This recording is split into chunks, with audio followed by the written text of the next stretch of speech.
Hello నమస్తే.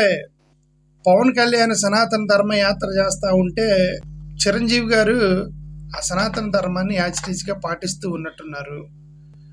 సనాతన ధర్మంలో ఏదైతే చెప్పారో, ఏదైతే తమ్ముడు ప్రమోట్ చేస్తున్నాడో అన్న దాన్ని పాటిస్తున్నట్టుగా మనకైతే అర్థమవుతుంది. ఓకే, నేను గతంలోనే చెప్పాను. నేను కానీ, పెరియార్ కానీ, డాక్టర్ బిఆర్ అంబేద్కర్ కానీ, నాలాగా ఆలోచించేటువంటి మా బ్రదర్స్ కానీ, సిమిలర్ లైన్లో ఉన్న వాళ్ళు కానీ, మహిళలు కానీ, నాస్తికులు కానీ, నాస్తిక సంఘాలు కానీ, హ్యూమన్ రైట్స్ గురించి మాట్లాడే వాళ్ళు కానీ, మహిళా హక్కుల గురించి, ఫెమినిస్టులు కానీ, వీళ్ళందరూ ఎవరు కూడా సోషల్ యాక్టివిస్టులు కానీ ఎవరు కూడా we will not talk about the religion. Hindu మతం గురించి మేము ఎప్పుడు మాట్లాడము, అవసరం కూడా లేదు. మతాలు అనేవి వ్యక్తిగతము. క్రిస్టియన్ పాటిస్తారు, ముస్లిమ్స్ పాటిస్తారు, హిందువులు పాటిస్తారు. This is purely their personal life.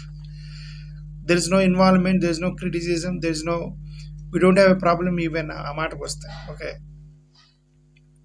We are only talking about సనాతన ధర్మం అనే పేరుతోటి మనుధర్మ శాస్త్రాన్ని ప్రమోట్ చేయడానికి వెనక ప్లానింగ్ జరుగుతుంది.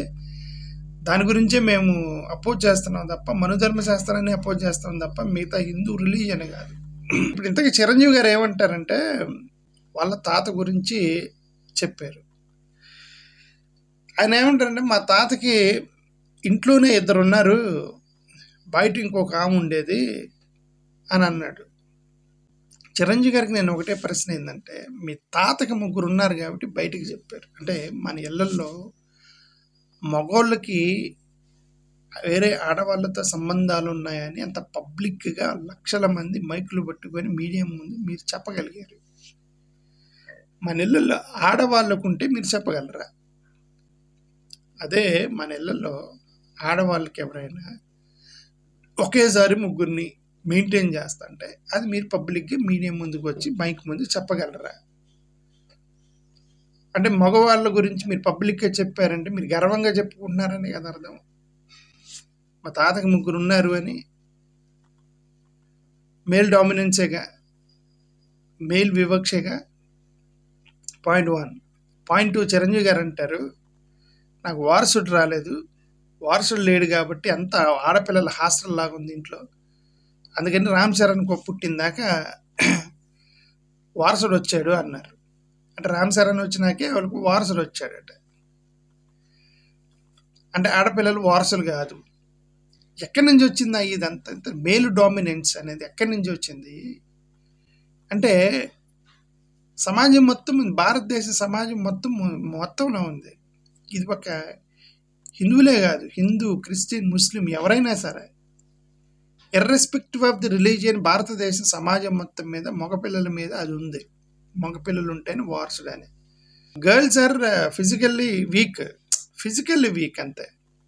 Only problem with the girl is they are physically weak. Of course some emotional, అంటే ఫిజికల్ వీక్నెసే మెంటల్ ఫియర్ అనేది వచ్చింది. కుక్క ఎంట పడ్డా సరే ఆడపిల్లలు ఏడుస్తారు, మగపిల్లడు ఆడపిల్లలు ఏడుస్తారు. కుక్క ఎంట పడితే ఆడపిల్లలు ఎందుకు ఏడుస్తారంటే, they know that they're physically weak, they cannot fight the dog, they know their physical strength, so it falls and their mental effect. Mental fear అనేది వచ్చేది ఆడపిల్లలకు. Okay, that is the nature, we have to accept అంతే. That is by nature the female gender is physically weak. దాన్ని accept చేసి ముందుకెళ్ళాలి కానీ దాన్ని అదనుగా చూసుకొని వాళ్ళకి హక్కులు ఇవ్వకుండా వాళ్ళకి ఇష్టం వచ్చినట్టు కాలు రాయటం అనేది కరెక్ట్ కాదు. ఇదంతా ఎక్కడి నుంచి వచ్చింది అని అంటే, ఇది ఒక్క మాట చదువుతున్నాను ఇక్కడ చూడండి. తమ్ముడు సనాతన ధర్మాన్ని ప్రమోట్ చేస్తుంటే అన్న పాటిస్తున్నాడు అని అంది. అందుకే మీరు అపార్థం చేసుకుంటే మేమేం చేయలేము. ఓకే, మోరోవర్ నేను గతంలోనే చెప్పాను, ఇప్పుడు వీళ్ళు 100 కథలు చెప్పారండి. సనాతన ధర్మం అంటే అది, సనాతన ధర్మం అంటే ఇది, సనాతన ధర్మం అంటే అది కాదు, సనాతన ధర్మం అంటే ఇది కాదు, సనాతన ధర్మం అని మీరు 100 కథలు చెప్పనండి. డైరెక్ట్గా మీరు వికీపీడియాలోకి వెళ్ళి సనాతన ధర్మ అని కొడితే మీరు చదవండి. సనాతన ధర్మ అని కొడితే క్లియర్గా తెలుస్తుంది వికీపీడియాలో. రాజా రామ్మోహన్ రాయ్, స్వామి వివేకానంద లాంటి వాళ్ళు ఆ రోజు మోడర్న్ హిందూయిజం పేరుతోటి సోషల్ రిఫార్మేషన్స్ తీసుకొని వచ్చారు. మహిళలకి మీరు చదువు చెప్పాలి, మహిళలకి మీరు ఏమంటారు ఇండిపెండెన్స్ ఇవ్వాలి, వాళ్ళని బానిసలుగా చేయకూడదు, సతీ సహగమనం చేయకూడదు,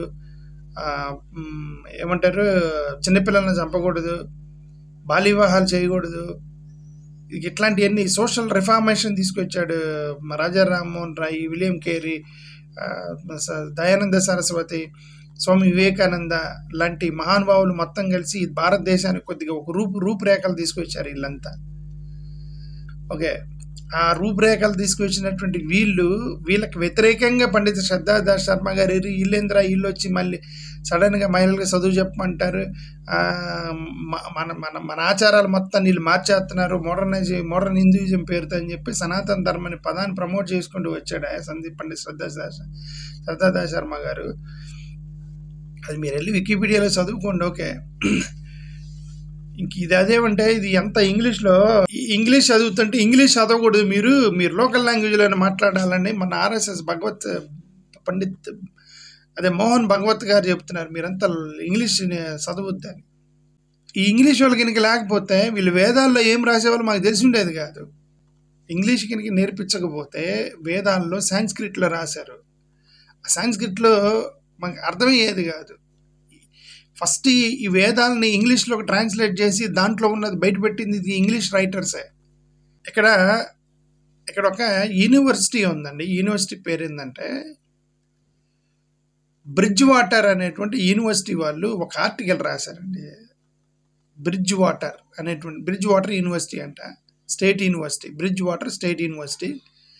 వాళ్ళు ఒక జర్నల్ రన్ చేస్తారు. జర్నల్ పేరు ఏంటంటే జర్నల్ ఆఫ్ ఇంటర్నేషనల్ ఉమెన్స్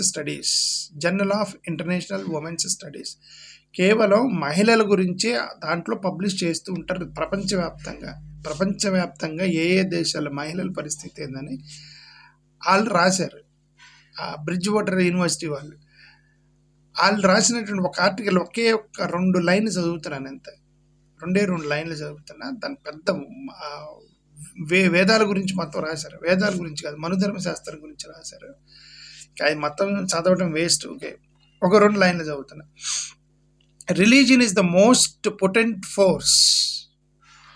అక్కడి నుంచి religion is the major potent force. ఈ అనర్థాల మొత్తానికి మతమే అని అక్కడి నుంచి మొదలెట్టాడు ఆ paragraph. Religion is the most potent force institution behind patriarchal social life. పురుష ఆధిపత్యానికి ప్రధాన కారణం మతమేనట. మతాల్లో చెప్పబట్టి పురుషాధిపత్యం ఉంది అని రాశాడు. And structure majority of organised religions propagate male supremacy. మతాలన్నీ కూడా మేల్ సుప్రిమసీనే ప్రాపగేట్ చేస్తాయి. ఇంక్లూడింగ్ క్రిస్టియన్స్లో కూడా చర్చిలో ఆడవాళ్ళు పులిపిటికి మీరు ప్రసంగాలు ఇవ్వకూడదు, మగవాళ్ళే ప్రసంగాలు ఇవ్వాలి అనేటువంటి కొన్ని థీరీలు కూడా ఉన్నాయి క్రిస్టియన్స్ మధ్య కూడా. ఉన్న బైబిల్ని మీకు సంబంధించినట్టు మీరు అనువదించకూడదు. స్త్రీలు ఎందుకు పులిపిటెక్కి ప్రసంగాలు ఇవ్వకూడదు.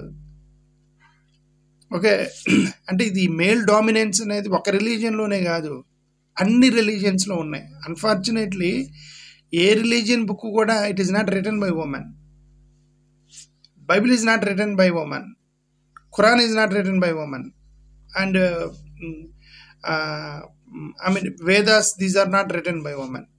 మేబీ వాళ్ళలో ఒక్క మతానికి సంబంధించింది అయినా సరే ఒక మహిళకి రాసి ఉంటే బహుశా ఆమె బాధలు ఆమె పడి ఉండేది. ఆమె బాధలు ఆమెకు తెలుసు కాబట్టి మహిళలకు కూడా హక్కులు ఉండాలని చెప్పి ఆ మత గ్రంథాల్లో రాసి ఉండేవాళ్ళు. అంత పురుషులు రాశారు కాబట్టి పురుషాధిపత్యం, and there is no doubt in that. Okay, majority of organised religions propagate male supremacy, male control over women, suppress their sexuality, mobility, reproductive choices. అది సరే.